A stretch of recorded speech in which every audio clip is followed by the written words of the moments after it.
السلام عليكم، ازيك عامل ايه؟ النهارده انا جاي اقول لك ازاي ظبطت نومي بعد رمضان. انا زي اي بني ادم طبيعي كان يعني في صلاة تراويح في رمضان، فكنت بسهر لها ولازم كده، ونومي طبعا اتلخبط زي اي حد يعني في رمضان. فحبيت اقول لك انا عملت ايه وكده، وبرضه يعني معلومة سريعة كده. وانا بعمل الفيديو ده قعدت اسال شات جي بي تي يعني عن سكريبت للفيديو ده وكده. قعد يقول لي شرب قهوة وقلل ما تشربش قهوة وقلل الإضاءة والحاجات دي. هي الحاجات دي صح وتمام، وانا والله العظيم معاه. بس انا حبيت بحكي لك انا يعني كشخص عادي، عشان ده يبقى تجربة حقيقية بجد. يعني ده اللي انا عملته والله، عشان ارجع. انا كنت ماشي على نظام اللي هو بنام بعد العشاء، بصحى الفجر، وبكمل بفضل الله لغاية الظهر. ودلوقتي بقيت بنام اللي هي القيلولة دي، وبعدين بصحى بقى اكمل وهكذا. وده النظام اللي كنت بمشي عليه. عملت ايه؟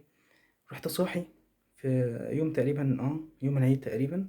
رحت شارب كوباية قهوة، عشان برضو انا عايز اسهر، لان عارف ان هيكبس على النوم، لاني مش متعود على الموضوع ده.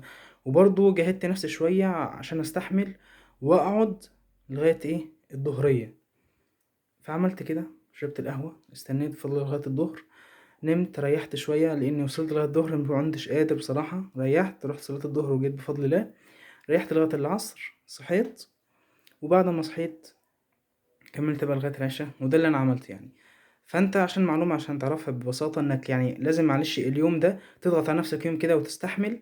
تصحى وتظبط نومك يعني. لازم تصحى تسهر عشان تقدر تمشي على النظام بعد كده. ودي المعلومة.